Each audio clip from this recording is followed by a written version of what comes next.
Go. Okay. Thank you all for joining us on the Oakland Police Commission's ad hoc committee on OPD community policy, policing policy 15-01. We're going to jump right into the agenda. Again, welcome to everyone. I'm going to introduce the framing of our work on a two-track basis, meaning that we're going to talk about policy revision as a track one and a policy enablement as a track two. So I'm going to turn this over to Creighton Davis, and he'll take it from here. Creighton. Hi, thanks very much, Jose. Really appreciate it. Do I have the capability to share screens? Yeah, I just texted you that, and I'm also happy to show if there's something that you'd like me to run for you. Okay, great. So I think what I'll do is I'll share the Google document that I think that was circulated. Share my screen with respect to that. Okay. All right. So taking a step back, this body, this ad hoc committee, is focusing on the revision of 1501, the community policing policy. But we also have this separate resolution, 79235, which incorporates community policing and is the community policing resolution for Oakland. But that, has historically, there's been kind of this divide between the two, in the sense that the resolution 79235 has talked about neighborhood empowerment, but has been leading with community policing as a philosophy. And the whole point of this two-track framework is to consider both the resolution and the community policing policy and the revision of both. So, excuse me, Creighton, I'm sorry. Can you enlarge the screen? We have a request. Oh yeah, sure. I'm sure that's quite that I share in. Yeah, okay. No, thank you. Okay, great. So we've got these two documents, resolution 79235 and the community policing policy 1501. So because there are two, that's why we've kind of looked at a kind of two-track model. And for purposes of this commission, or this committee rather, it seems that the 1501, the focus of this policy is OPD centric. It is how OPD relates to the community and has, how it relates to the community and connects to the community. Whereas the resolution 79235 is focusing on neighborhoods and communities from the level of, from the perspective of community and neighbors leading the empowerment efforts within neighborhoods and communities. Okay, so thinking about from an OPD centric perspective, how does OPD relate to the community? So I'll just read through some of these thoughts. The stated purpose of Oakland's community policing policy 1501 is to reduce crime, enhance public safety, and to improve quality of life through police and community partnerships, with a focus on solving problems in collaboration with the community. Now, what we know is it's very difficult to work with the community if there's not a clear process for establishing trust and building relationships. And we know that right now, OPD, especially in this environment of antagonism towards law enforcement and defund the police, and obviously the recent actions and events have led to a gap in trust And obviously, historically, there's been significant gaps in trust. So partnership, collaboration, and problem solving with the community, however, can only be built on a foundation of trust. Despite department-wide improvements in policing, trust remains at a sizable deficit as a result of the trauma from past practices and more recent or ongoing events that have negatively impacted community members. So when we're thinking about this policy, we're thinking about, okay, how can we first address trust and create steps for OPD to develop that trust, and then also from there build relationships with the community. So the high level objectives, the revised OPD community policing policy should aim to establish trust and improve relationships with community members, address past, recent, or ongoing harms, trauma, and complaints, and establish policies that hold officers accountable through clear guidance and procedures that provide a framework for engaging and developing relationships with community members. B, a community-led incentive system based on resident feedback with clear performance standards and metrics that rewards officers who develop strong relationships and working partnerships with community members, with a target focus on neighborhoods and communities that have endured negative or traumatic encounters with law enforcement. C, training that might include, but is not limited to, neighborhood community history, implicit bias, how to build community partnerships, restorative justice-based reconciliation, and a complaint resolution process that allows for community members to voice past harms and address current issues, and then methods of communication with the community that include easily accessible resources, explaining enforcement limitations, scope of service, and approaches to issues that leverage other city departments and law enforcement strategies. So again, kind of just taking a step back, how can we create a policy that helps to build trust, but in that building of trust creates actual procedures and steps so that that trust and those relationships can be the establishment of trust and the development of relationships can kind of be operationalized through policy. So that's, I'm sorry if I'm not being entirely clear, and please feel free to interject with any questions. But again, thinking about what this policy could be is how OPD relates to the community and the operationalizing that relationship and how we actually structure that relationship with the community.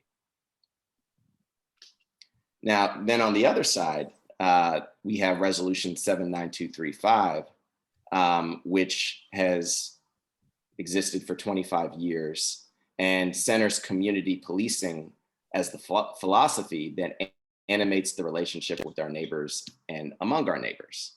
The term community policing, however, we know possesses negative connotations of enforcement and vigilantism that can discourage engagement from a broad swath of residents. Community policing as a model for our neighborhoods can be seen as enforcement-driven and law enforcement-led rather than community-led. So how can we create a model that is neighborhood-led or community-led? So as we think about, and I consider this a separate process from the work of this committee, because this committee is focused on OPD policy, whereas this second track should be working in tandem with the first track and both should inform one another. But this second track could primarily be led by whether it's the CPAB or other organizations that are related to this policy or related to this resolution. And I think that would also include neighborhood services. So high-level objectives for track 2, a revised neighborhood model that is community-led should consider focusing on 2 overarching goals: increasing broad and diverse community engagement in the neighborhood council and block structure, and empowering residents and neighbors through training and resources to address and impact neighborhood issues through community-led projects, training and support on how to seek non-law enforcement-led assistance for issues by leveraging city departments, community organizations, or neighborhood-led dispute conflict resolution processes, and training and resources to develop and improve neighbor-to-neighbor relationships.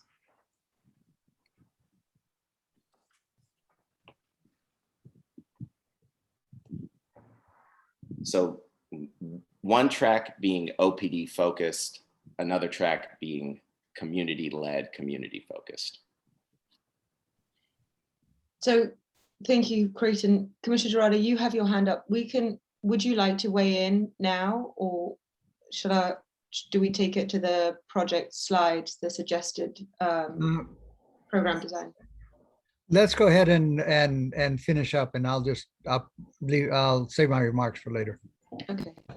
And thanks to those who have just joined. I'm so sorry about the links being funny, but it's the second time it's happened to me, two sessions in a row. So I don't want to see a third time. It's not me, it's Zoom. I promise you, it's not personal. It's just Zoom. No, I'm not alluding that it's personal. I'm just stating fact that last time we met, half the session I wasn't a part of the group, couldn't speak, and then somebody recognized it, and then today I was trying to get on since a quarter to 2 and couldn't get on, and I just got on at 20 minutes after, so I missed most of what Creighton had to say, but I did read the documents that were sent out. I am sorry about that. So Creighton just walked us through the document and the sentiments, and what I'm about to share with you, again, it was in your packet, and perhaps we didn't get, sorry, I'm also trying to share the screen.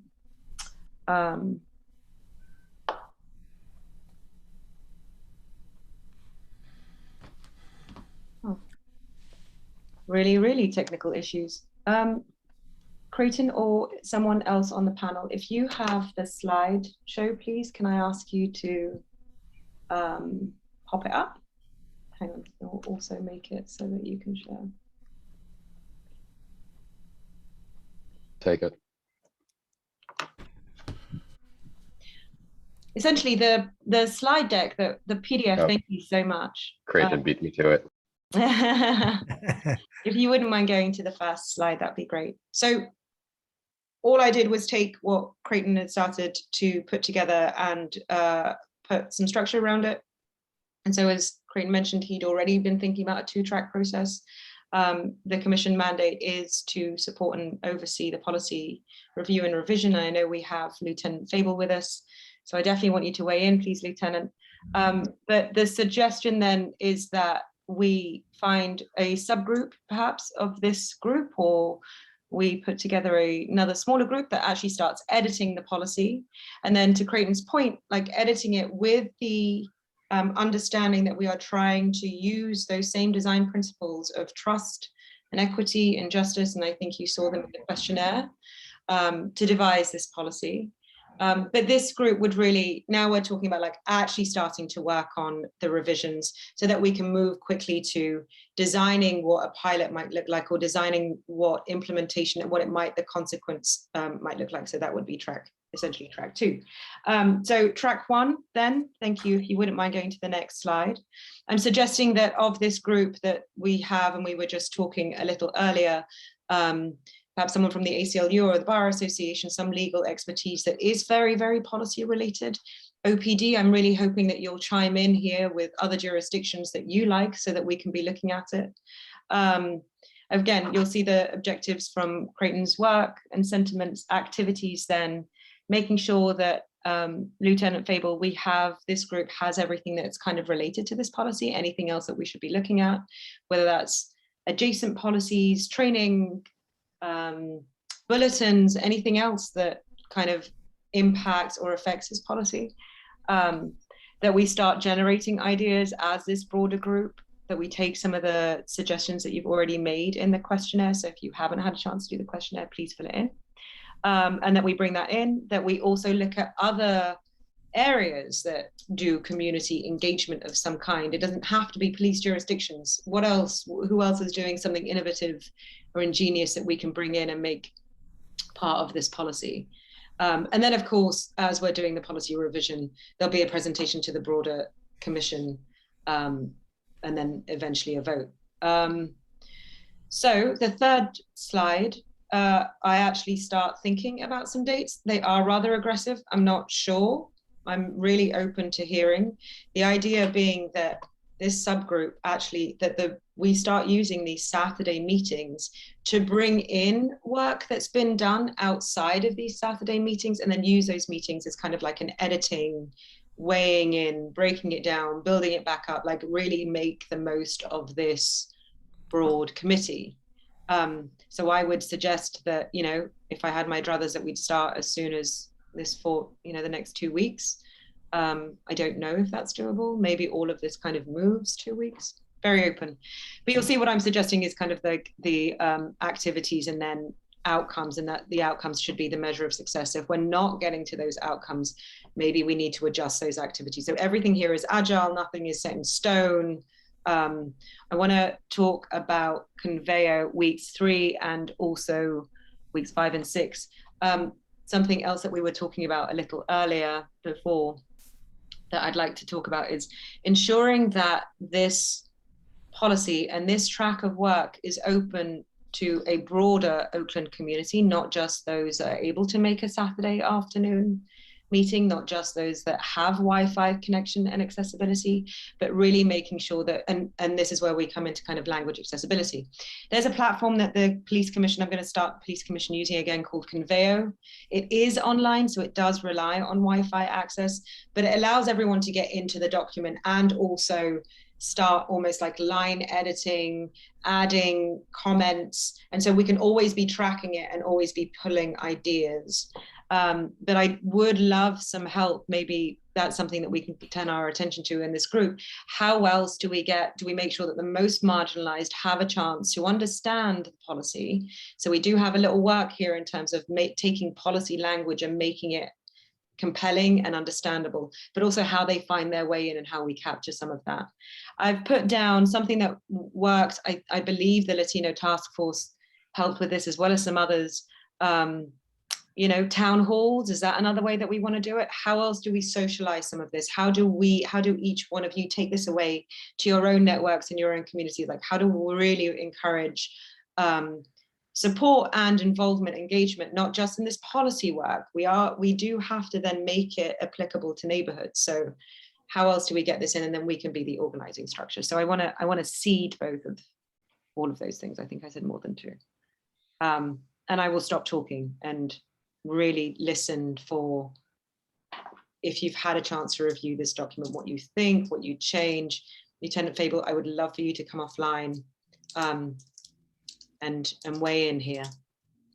But I see, Mariano, your hand up. Yes, thank you. A couple of comments on what you just said. When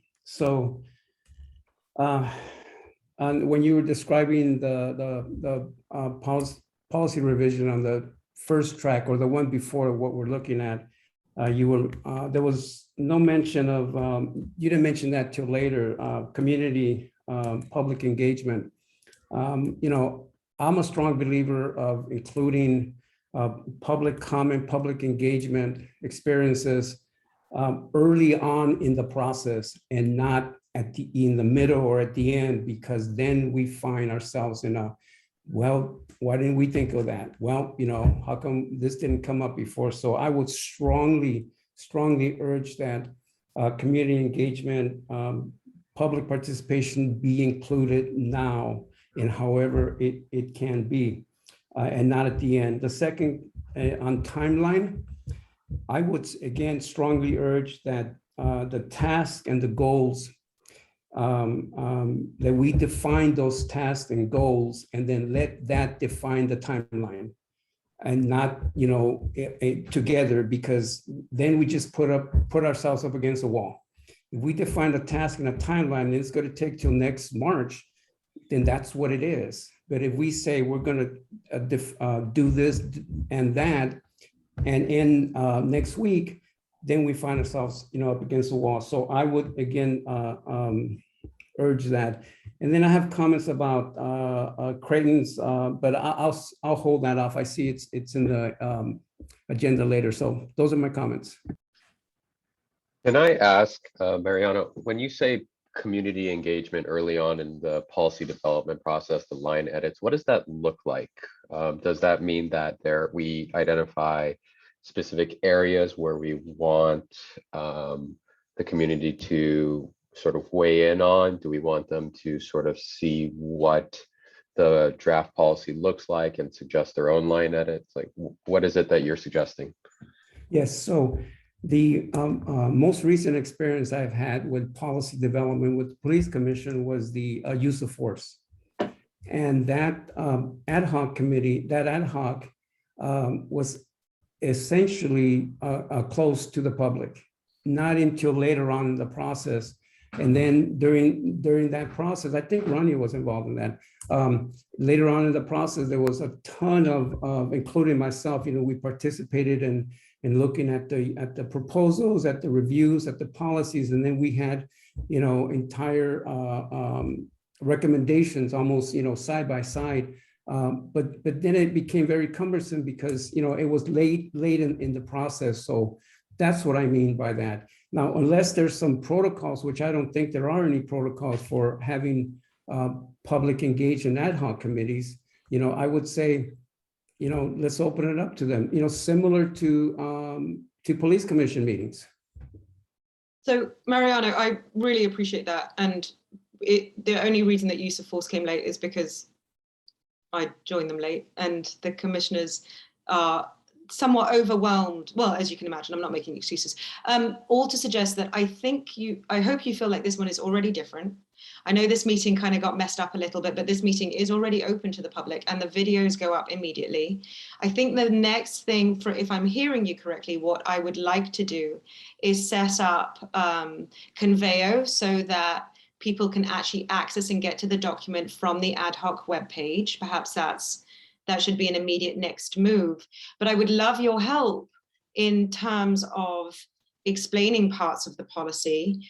It's such a shame. I'm sorry, really, really technical issues. I also have, perhaps I can share the link and you guys can find your way in.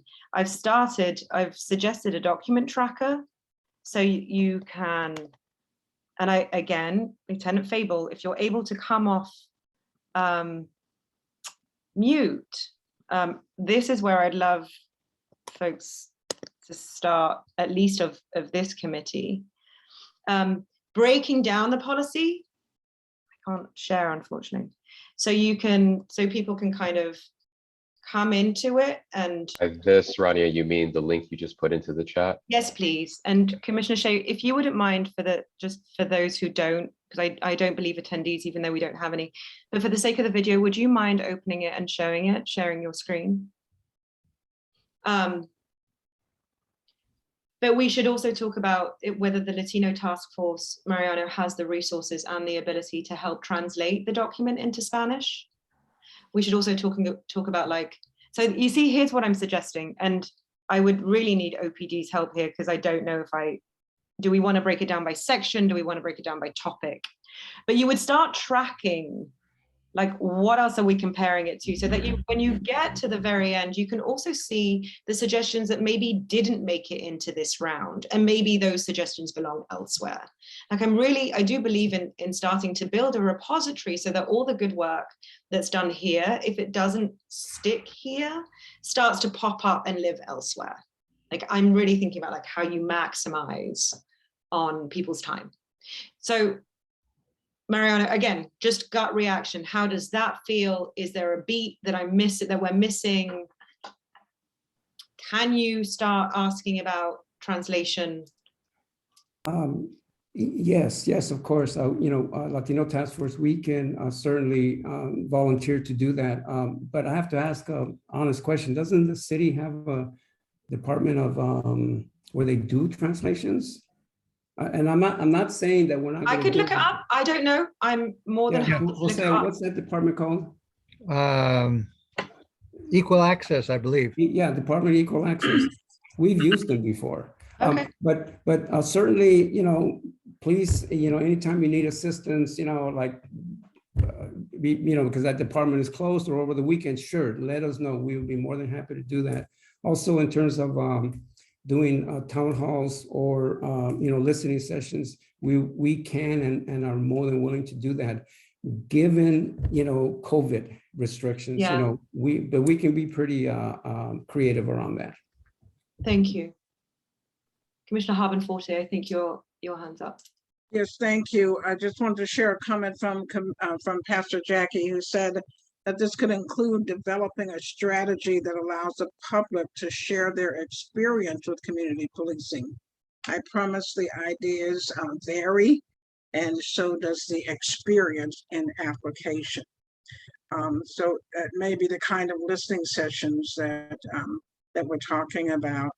I'm thinking as well, too, that we may want to do outreach to the various churches, particularly the larger churches, and see if we can get people to participate, perhaps online, through Zoom, the same way many of the churches had to do their church or their Sunday church services, and try to have those kinds of things where church members and others in the community in and around the various churches can come in, for church service and share their experiences. Thanks. Thank you. I believe Candice Elder, you have your hand up. Yes. Good afternoon, everyone. Can you hear me? Yeah. Okay, awesome.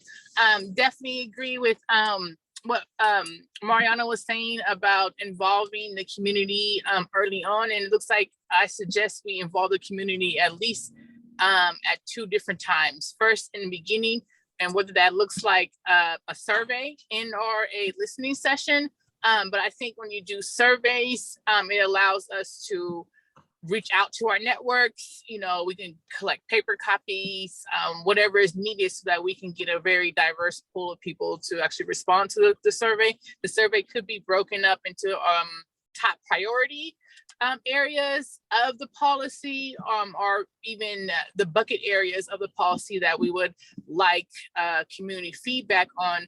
And then maybe we use one of these Saturday meetings to have a town hall once we have a draft policy, and we can get community feedback there as well. Love it. Thank you.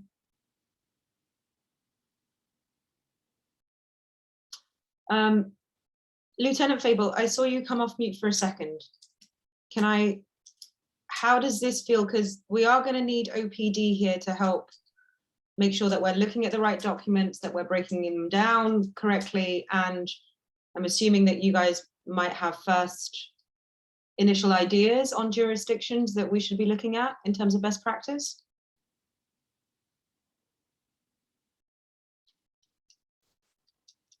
You're muted, Lieutenant Fable, in the event you are trying to talk. Apologies, guys. I had a bad connection here. What was the last message? I wondered if you can speak to OPD weighing in on this, your thoughts. I see that you've also had a chance to do the survey. Can OPD, are you comfortable helping out on breaking down the policy, on helping us identify national best practice that we should be looking at? Is there something that you want us to look at? Yeah, that's a great question, guys. Absolutely. So obviously I think I impose a different perspective. There's a lot of talent here at the table. Everybody has unique and expertise in the matter. Very happy to help. And to you guys' previous question too, when we talked about this being a public setting, I think we definitely need the most input possible. And I think you could garner a significant amount of input if you actually discuss that we're having this ad hoc meeting during our NCPC meetings, our current community policing meetings. And I think you're going to get a big turnout, because those are the people that seem to be the most active with our community resource officers as they are now. And they would love to attend. So I hope I can help with both of those. Thank you. Wilson, Mr. Raz, I see that you have your hand up. Yeah, excuse me, I wanted to just go back a bit. in terms of the two-track process. So it would be my understanding that the city council's resolution around community policing would take precedent over anything that's only focused on the police department. Our problem is partly predicated on the fact of the separation of the police department from the rest of the city.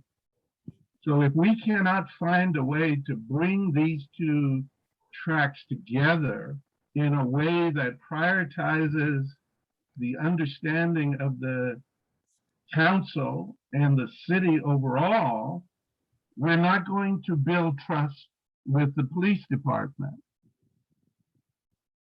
I think we need to have some sense of how to build trust with the police department. If Lieutenant Williams can give us some idea, that will help us to shape legislation to support that and resources. Right now, I'm at the place where this trust broke down over a long period of time. It's not going to be resolved in a short period of time. So we need to understand that and begin to move the mechanisms that will make a difference. And I think that will have a change not only in community policing, but we'll also have to make a change in the police department. The police department is not willing to adapt to community policing as it is seen by the city council and the city overall. We're not going to get anywhere. You cannot build trust by writing some words on a piece of paper and passing it out.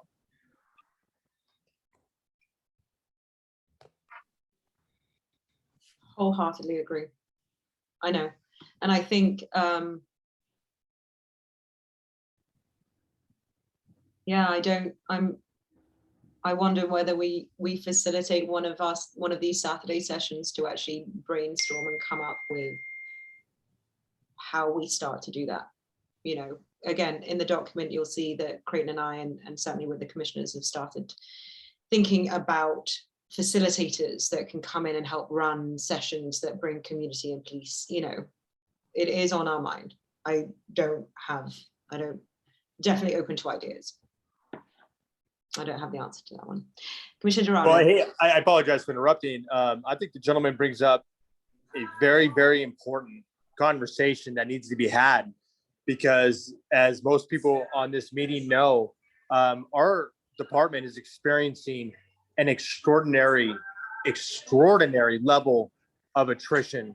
The amount of officers that we're losing is absolutely unprecedented. And the conversation as to why we're losing them is extraordinarily important, because I fear that the day is going to come where we're not even going to have community resource officers as a result of our attrition level. We're losing on average right now over 9 officers a month. You know, if you look at the numbers that we get from academies and our recruiting and retention, we are in a very difficult situation right now that is only going to become more perilous. So we need to definitely have real conversations about our trust building and how we could proceed forward in a partnership that satisfies everybody's needs, because I am very concerned about the retention level in this city and how our department is going to function to serve our community members in the future. It's alarming. Commissioner Gerardo, and then Mr. Lyles.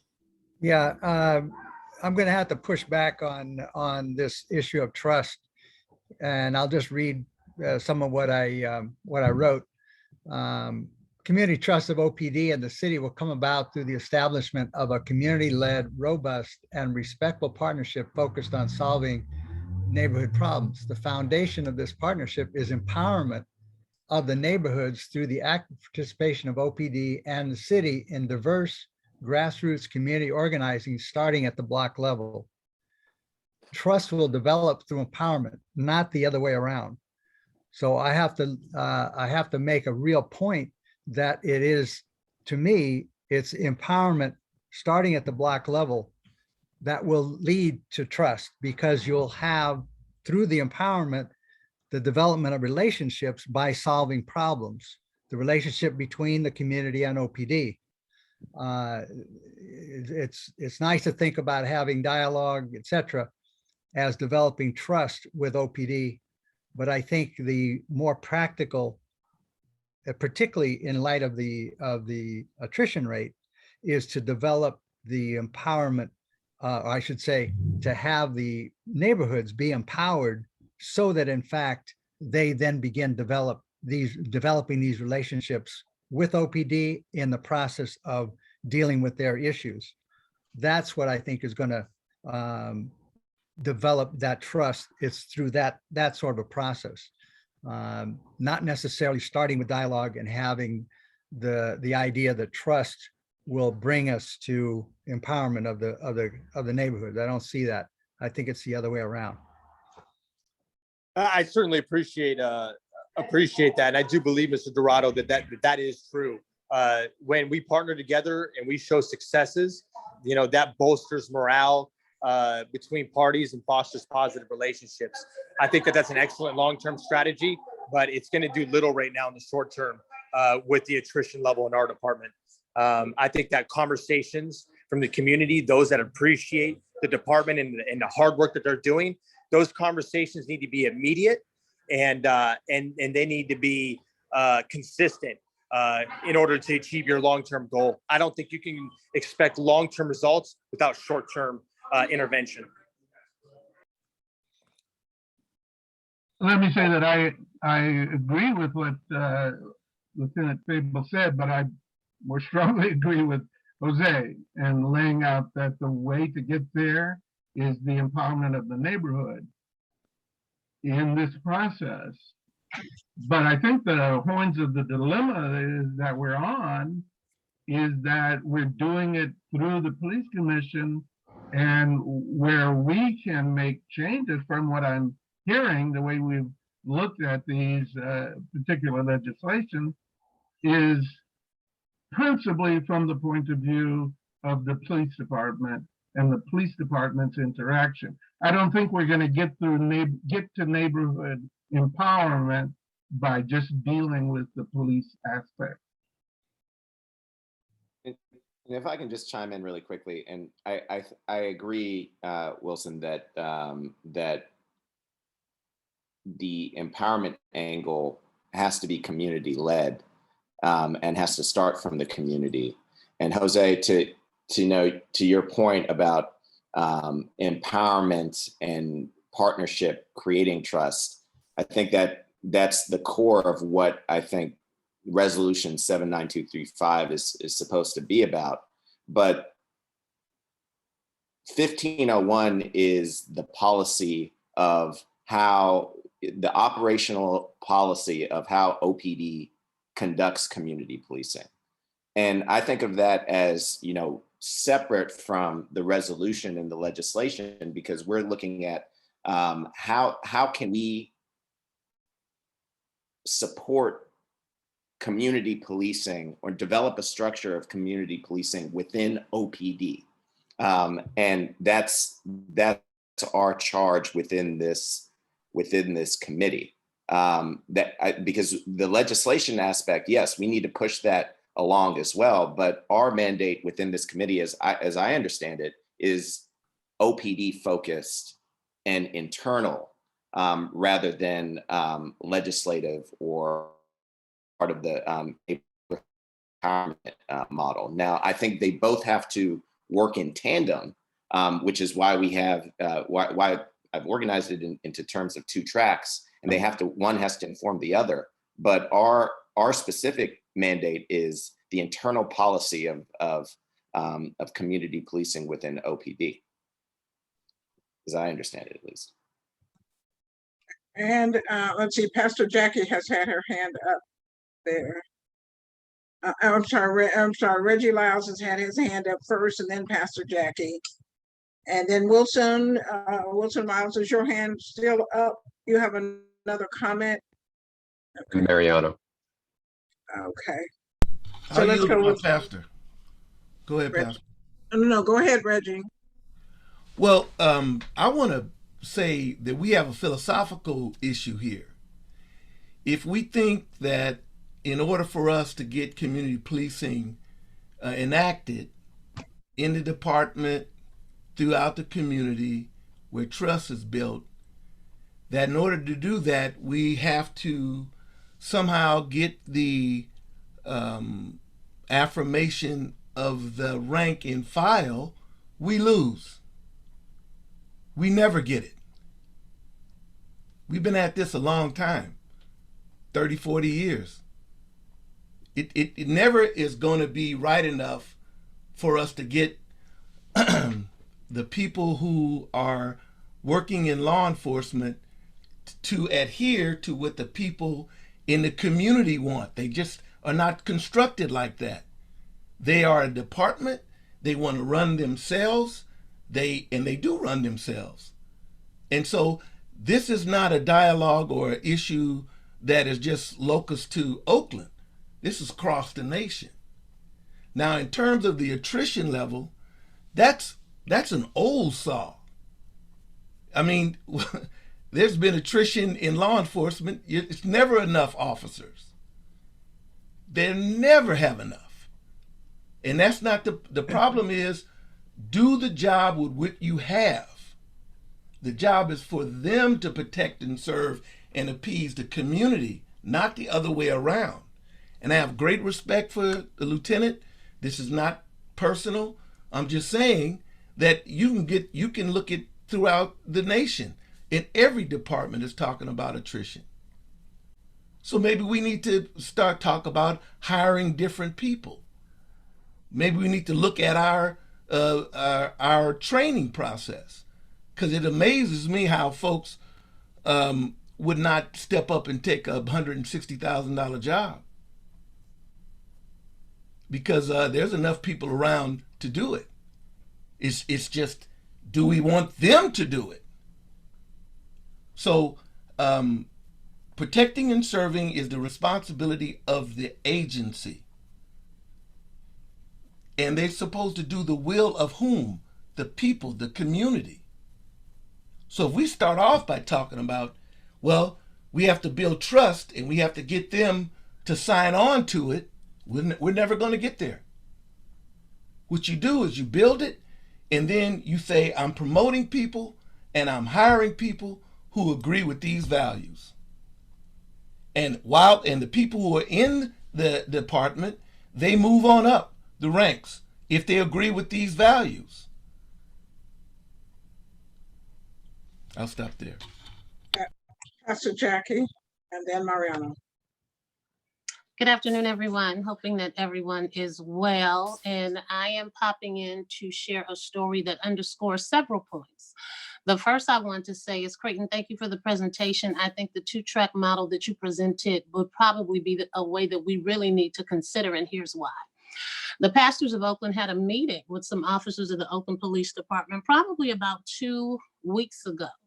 And a number of things came up, of course, the increase of violence in the city. But the second thing that came up was the challenge of attrition at what they described as an unprecedented level for OPD, and the issues that it was creating for officers that remain, and the challenge that it creates for services that they hope to be able to continue.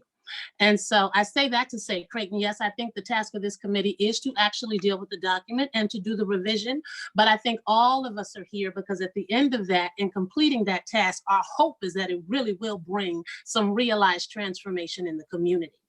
And so I think it is critically important, and I'm circling back now to what Brother Mariano said, is to include the community in some critical conversations, even if we have to be deliberate in creating those spaces, because there are conversations that are happening outside of this group, and most of those people don't even know this group is happening.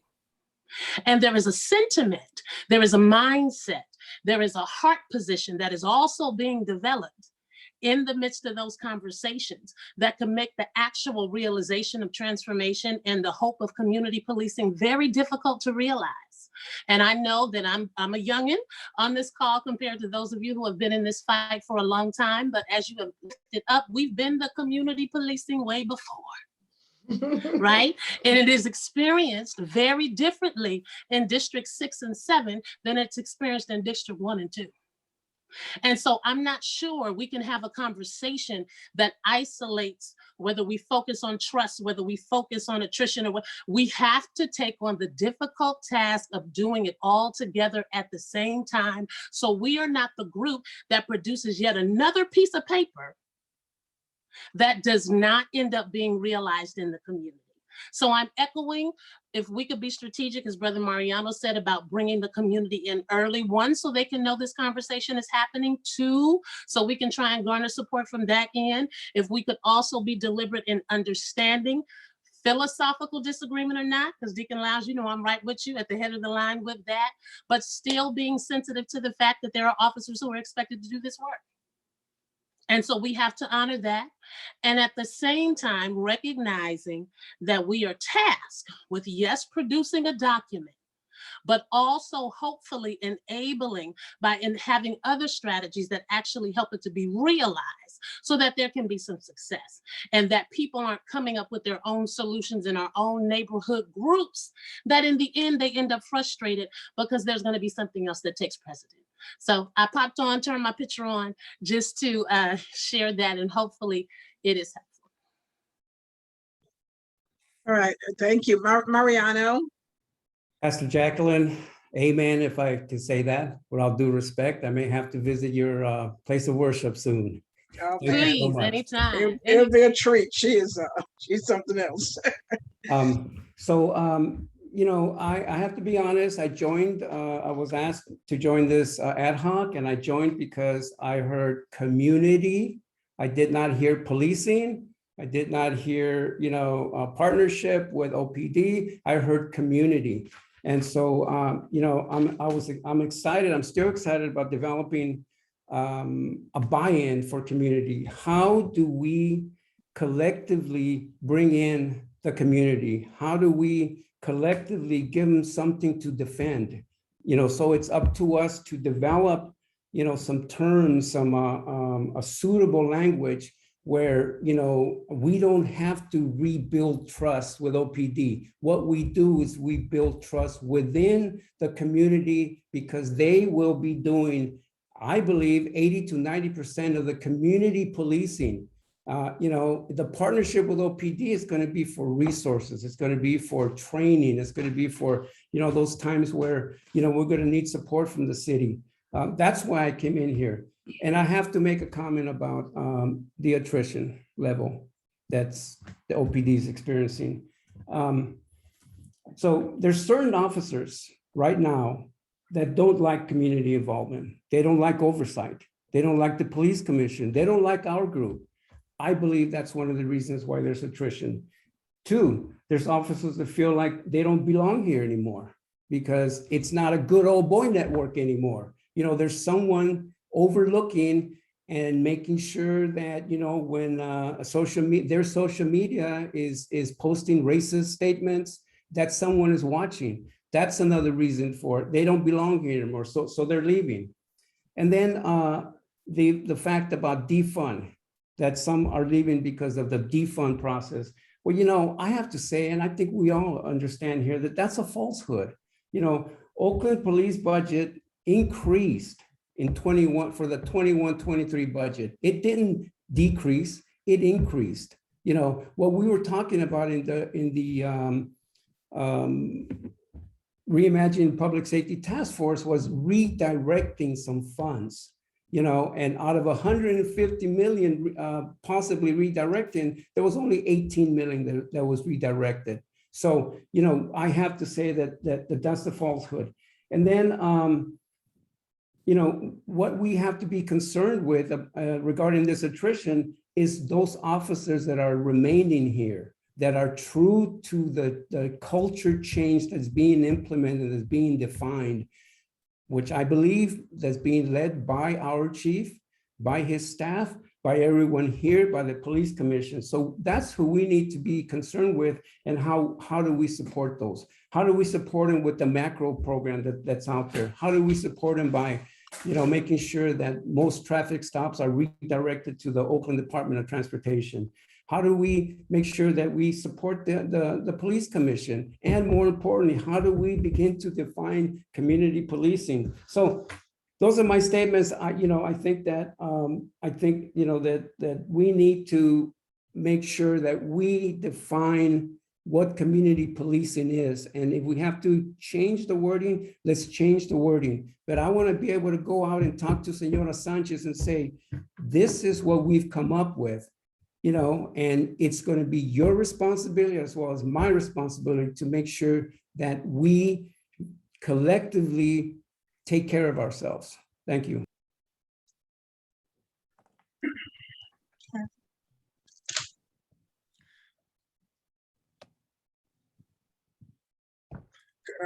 I think Commissioner Dorado has his hand up. Yeah, I wanted to address Lieutenant Febel's comment about the idea of empowerment of the neighborhoods is a long-term strategy. It is not. I don't see it that way. I think that in fact, if there was a real serious commitment by the city and OPD to go into the neighborhoods and block by block identify the block leaders that are there and provide them with the recognition, the support, and the training that they need to organize their block and have those block leaders hook up with block leaders there around them and have that network be plugged into the local neighborhood council and have those neighborhood councils hooked up in a network, not just area-wide, but citywide. Certainly that'll take some time, but it's not a long-term strategy. It's a short-term. It's a matter of how much effort that the city puts into it. And this, to me, it is really something that should have been done 25 years ago by the neighborhood services coordinators and was never done. This is the time to push to see that in fact happens. Again, on a block by block level, it's not a long-term strategy. And what we need in terms of addressing attrition, we don't need more cops, we need better cops. And so what we need to do, I think, is, as Mariano said, focus on the police that have stayed and really are dedicated to this city, to our city. And echo Reggie, it's a question of them, those that remain, to really buy in to the community's values. The other part of it is that one thing we've also not done is really seriously constructed a pipeline for bringing homegrown young people into an area where in fact they consider being an Oakland cop. We're lucky enough, I think, to have somebody like Ron Armstrong, who born and raised here, West Oakland, etc. Everybody knows his story. He's from here. He's from here and he's from here. And that's critically important, I think. We have to construct that pipeline so in fact that happens. And the other part of talking about the police who remained, I think we need to also, just as we are developing and have developed the capability of getting rid of the bad cops, we have to develop the capability of recognizing the good cops. Those cops that really doing the work, that are particularly those that are going above and beyond, we have to be able to put them in a position of being recognized and saying, yeah, this is what policing in Oakland really should be about. As a guardian, not a warrior. We don't need warriors, we need guardians. And this is an example of a guardian. Thank you. Okay. I just wanted to note that it's after 3. And a couple of other things. I think that we have to, the Oakland Police Commission, the mandate is to make sure that the OPD's policies and procedures accord with constitutional standards. This ad hoc is for a specific policy, 15-01. And which is really just a small piece of a pie of a larger policy. But I think that we do have to remember what this ad hoc is about. And it will be frustrating because we can't take on everything that needs to be done. So we just sort of need to figure out what our lane is and to stay within that. There are also some other resources out there and other organizations, CPRB, those kinds of organizations that can fill in the gaps. And so we'll need to strengthen those kinds of relationships and make sure people know about it. The other thing I suggest is that we try to get try to contact a reporter. The police commission can issue a press release that says, you know, this ad hoc committee has been formed. We're welcoming input, and let them know when the meetings are and encourage them to participate. We could do that, or we get somebody to write a story about what this ad hoc is trying to do and how important it is to make sure that people participate, that the public go to the website or find the meeting times and come these every other Saturdays and listen in and find some kind of way for them to share any concerns and ideas or suggestions. But I think some press would be important because, as Pastor Jack said, a lot of people don't even know that this ad hoc is in existence and what we're trying to do. So we do need more publicity about that. We need to get the word out to various community organizations, but a story about it in East Bay Times or somewhere else. The mayor can issue a press release. Anybody that can, police commissioners, I said, can issue a press release. But we need to get the publicity out. We need to let people know this is what's happening, and we need you because this is about you, the community, and what we can do to make sure that OPD's policy meets the needs of the community.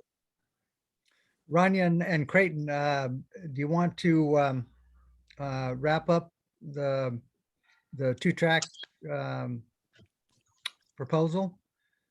If I can use that word.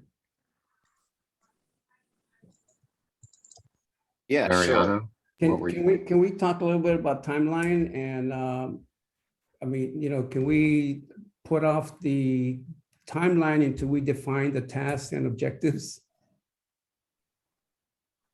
I certainly think that I personally agree with that sentiment that it takes as long as it takes. It's not a matter of necessarily meeting a certain timeline. And again, as I've said before, it has nothing to do with me transitioning off. This is the work that needs to be done, whether I'm part of the commission or not. That's irrelevant. This is too important to rush, and I think whatever time it takes, it takes.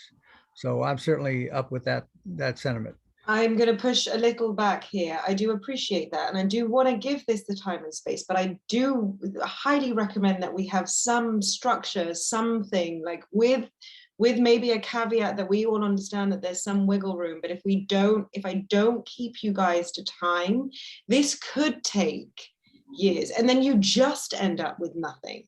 You just end up with these like incredible and very powerful, very needed philosophical debates, but we also do want to make sure that OPD has a progressive and tight policy that they can be working on, and then we can be working. You see what I'm saying? So I hear you, and I don't mind pushing again, but I would really love like this.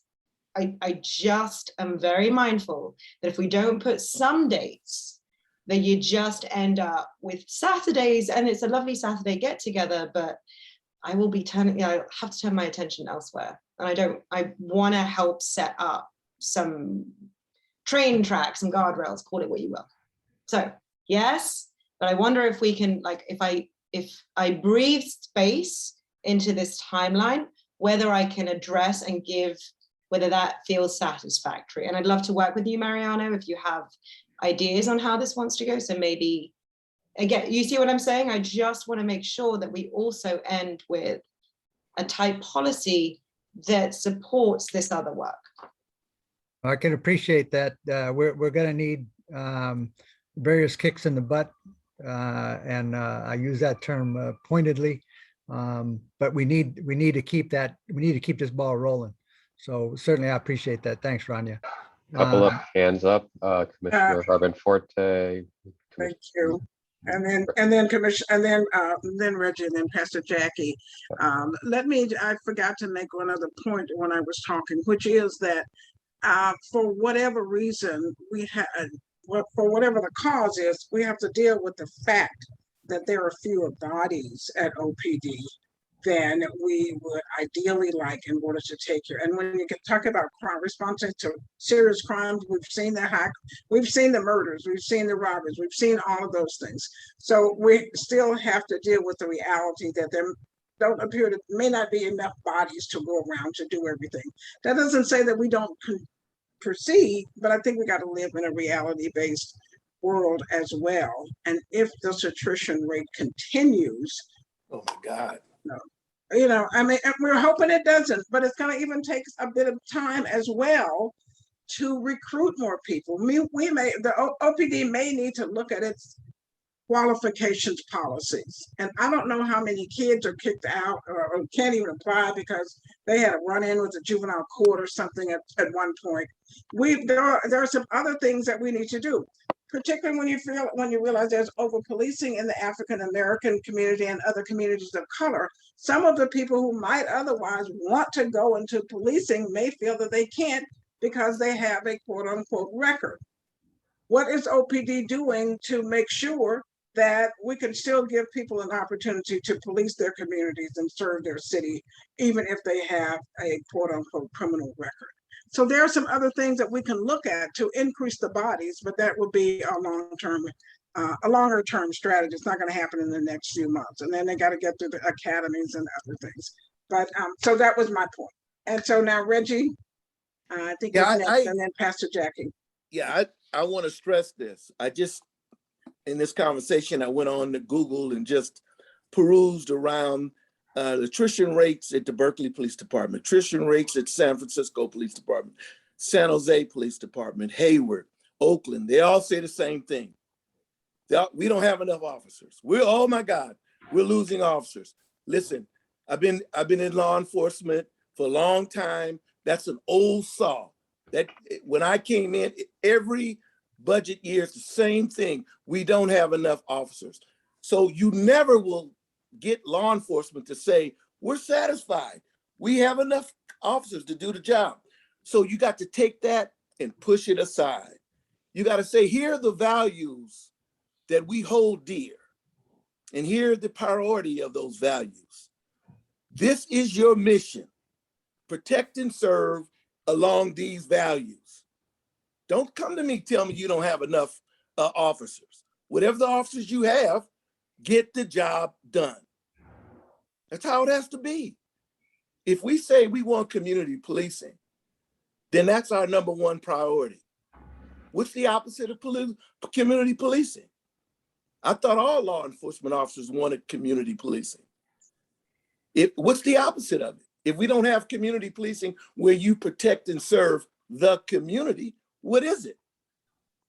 So it's not only a philosophical change of thinking within the department, and I would say most of law enforcement, but it has to be the change in thinking by community leaders.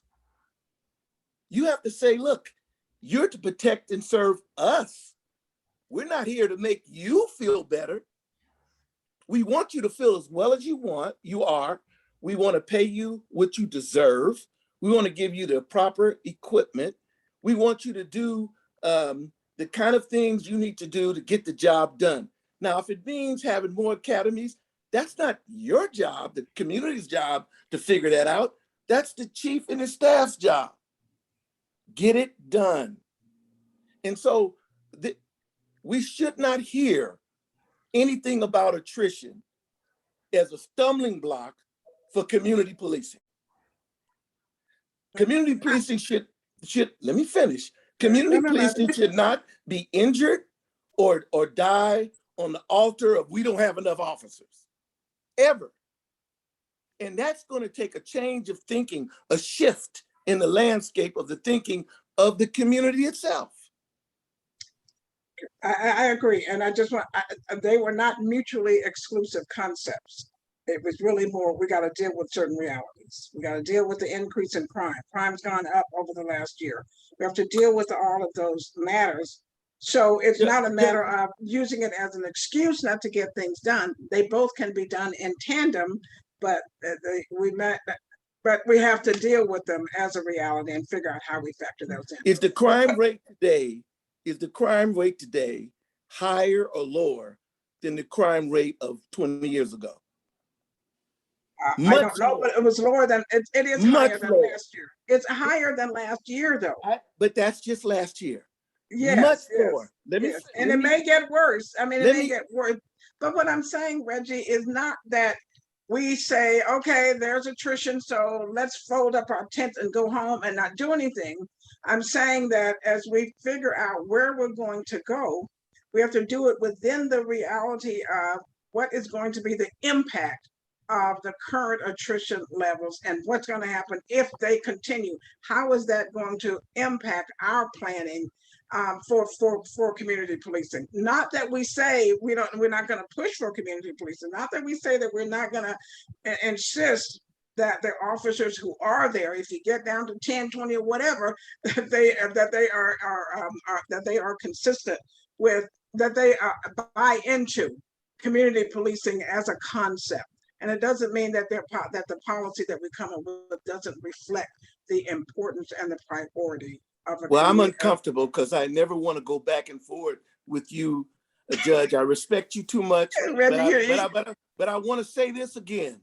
Yeah. If you want to make change in the department, and if you're number one, the only way you can make the change, you got to get the police department to agree with you. You're not getting change. Yeah. If it has to, let me finish. If it has to be predicated on them having enough employees to do the job, you're only going to get the amount of change that they want you to have.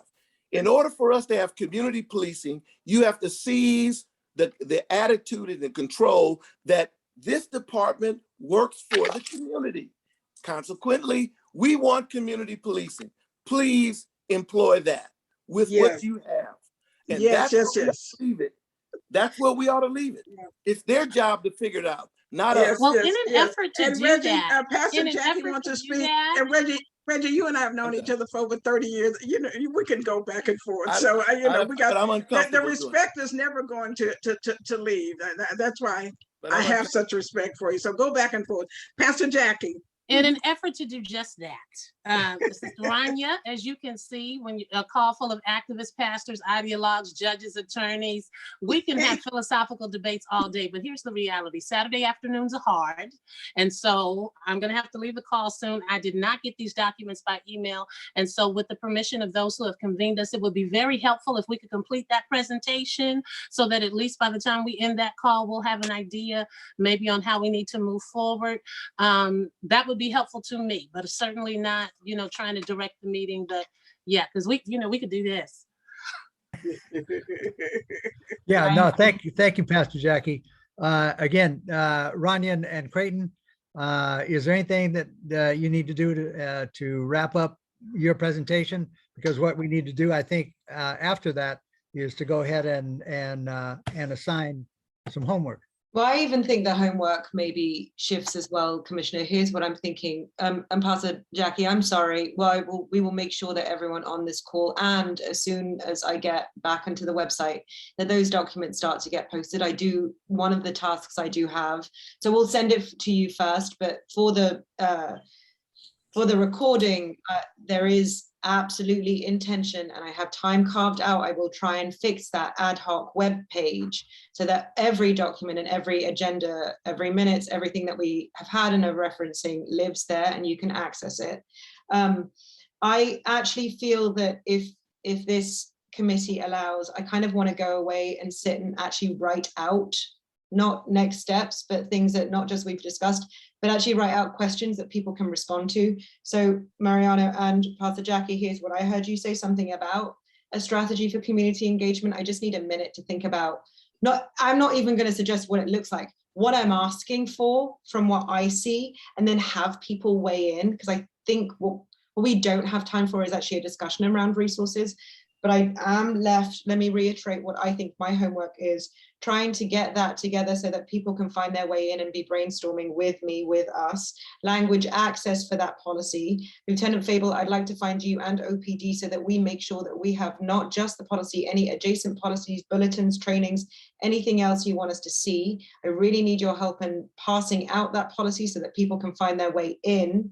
That's a That's what I've got for policy. And then I want to make sure that we support Creighton and track 2, because what I am hearing is this is nothing without that. So let's figure out how we get groups. Again, Creighton, maybe you have an idea, so I don't mean to tread on your toes, but I can't help but feel like maybe there's a facilitated brainstorming or a workshop around that. That's what I've got. Tell me if I've missed a step, and then Creighton, what do you see from your world, in as much as it's... And to give you some time to think, Pastor Jackie, I've just forwarded you the materials. I very much apologize. That was my fault. Go ahead, Creighton. Yeah, I mean, the big takeaways that I've heard from the conversation today is we need, and I wholeheartedly agree, I mean, we need community involvement throughout this process, and we need input, and the goal is to obviously empower the community throughout this process.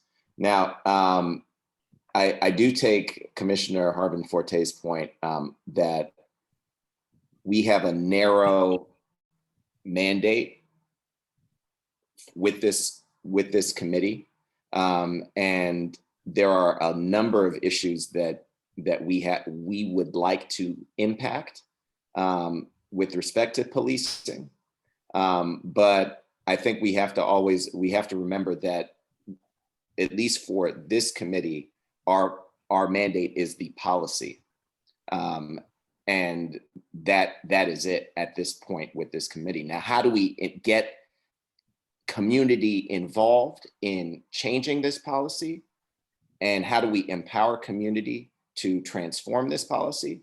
That, I think, those are important questions that I think we have to figure out. But I do kind of want to just come back to the fact that our mandate is somewhat narrow, as much as I think we would all want it to be incredibly broad, and incredibly broad. So there were some specifics, I'm sorry, listed, because I thought on the initial presentation, the discussion was around, were we forming 2 subcommittees as a result of this group? Are we going to remain a larger group? Are we taking the policy by chunk, working on it on our own, turning something in? I think those are the kinds of things. And if I've missed it, I apologize. I missed the last gathering. But what is our work in the interim? Well, sorry, just making sure that I'm not on mute. Certainly, if there is a desire out of this group to start, I'd love to see a composition of a group that will actually line edit offline outside of this. So if there's anyone here that wants involvement in that, please let me know, raise your hand, and I will find you. I see you, Commissioner. Anyone, and that's okay if it's not, because what we're gonna do is I will compose that group, and then we will bring those edits to this Saturday. So I got you on that. Track 2, Pastor Jackie, I think that's where you're going. I hear you, Creighton, but let's not disband altogether. You've got willing participants here, and you've got 3 commissioners that are happy to push and influence for you. Track 2, I think, is everyone here. I think we thought it could be a subgroup. For me, at least, instinctually, it's feeling like it's almost everyone on this call that really wants to get involved in that strategy. So perhaps allow us to kind of like go off and brainstorm how to do that and build. And maybe that's something that you guys, maybe that is a subgroup. Maybe what I'm happy to do is that PDF. I know, Pastor, you haven't seen it, but the slides that you saw were a live document. It's a live document. Perhaps if I can figure out a way to kind of organize it, come in, put your comments in, build it out. Maybe we do need another Google form. We got to figure out like how to do that. But you're not wrong. I'm for the policy track right now. It's Commissioner Dorado, and I'll find some policy folks. Okay, because I was thinking for my purpose, yeah, I would want to engage the community in a way that feeds your line tracking task. Yeah. Right. Because at the end of the day, the goal is to get the community's ideas around the current policy and what they would like to see, so that we're not line tracking and it's totally offline with what the folks want. No. Yeah, and so just to reiterate, what I'm also going to organize is make sure that that policy exists on that Conveyo platform. I don't know if you heard that bit, so that people can start coming in. I want to figure out make sure that I heard you in terms of like taking advantage of the town hall, taking advantage of advertising this meeting. Like start there. I kind of need an organizing moment so that I can bring you guys in. I'm tracking, but please keep me honest. Like respond to notes if you don't see notes, I will put in the chat my email, like let's go, let's get it going. We're building on the fly here, so I do not have answers for you, but all I am able to do is flag what I'm needing, what I'm seeing, and either jump in if you can, point me to people who can. Mariano, great call about the city translator. I'm going to deal with that. If I can get that covered, let's do that. If I can't, I'll bring it back to this group. I'd like to offer to approach at least 4 groups that I know of that I expect would be very interested in this, to find out how they best might want to participate and what they might offer in terms of trying to get this discussion broader in the community. That'd be great. Okay, ladies and gentlemen, it's 3:28. So if I'm understanding you, Rania, you're gonna have a number of organizing moments, and you're gonna bring that the result of that back out to us so we can continue. At this point, there's going to be a small group that's going to be doing the line editing, but in general, the entire group is going to be focused on track 2. That is the empowerment. So I don't think we need to do anything beyond that for, unless I'm missing something in terms of assigning homework. It's really basically our reviewing and contributing to what you're going to come out with. And we're anxious to see what Pastor Jackie comes out with in terms of, and anyone else, Wilson, with the 4 groups, in terms of how we're going to deal with and who we're going to invite to be part of the community input. So that's a huge task unto itself, but it's absolutely something that we need to do. Back to Mariano's point. So if I'm missing something, please somebody chime in. I just want to Otherwise, know, I think- Commissioner Dorado, I left the name of a reporter. Ricky wrote us in the chat who may be willing to do a story on this group. Unfortunately, my head is full. I don't have an email on the top of my head. Google him. But literally, masterful command of social media could get this to the people that we really would want to be involved. So maybe if somebody reaches out, maybe he'll be interested in doing that, and I'll follow up with him on the back end. Great, thank you, Pastor Jackie. Any other, if we then have any other well, let me go back. Creighton, anything else on the 2 tracks? And Ron, anything else on the organizing? Are we good? Thank you very much, everyone. Okay. And Rania, I'll be on the editing subgroup as well. Wilson, Wilson, you still have your hand up? No. Okay. All right.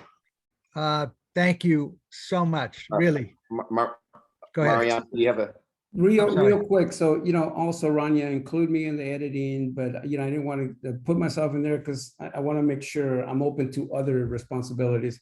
And also, can I ask that we get the Zoom sent as soon as possible, like maybe this week sometime? And any material. Talking about the recording or for next week's meeting? No, for the next meeting. Or so next, yes, in 2 weeks, I mean, not next week. Yes. Yeah, got it. Okay, so for that, I'm going to send the panelists their links on Wednesday. You each get an individual link. If you have not heard from me by Wednesday, can you please reach out? Because I have no idea. It goes out from Zoom. And in terms of the community one, that's a link that I need to figure out, and that I will try and make it the same link for every meeting, and that I will figure out how that lives on the webpage. But I wonder so things will go out. If they don't, please find me. It will allow me to find where the glitch is. And can I just ask, Mariana, were you asking for the panelist link as soon as possible or the community one as soon as possible? Actually, both, but for the panelists, you can send it out to Zoom, but if you cut and paste the Zoom invite, you can also embed it in an email. That's not the panelist though. Then you would come in as an audience participant, Okay. and then I have to let you in, which is also fine. But that's the tricksy thing about having this as a panelist versus not. Got it, yeah. We'll get there. We'll get there. Thank you all. Right, Yeah, thank you now. Go ahead, Brenda. No, All no, no, right. I can send an email as to who's gonna reach out to the reporter, maybe Jose as the chair or maybe Regina. I'm not sure. But no, we'll I definitely. will, whoever, I think some publicity would be important. I Okay. will move to adjourn. Right.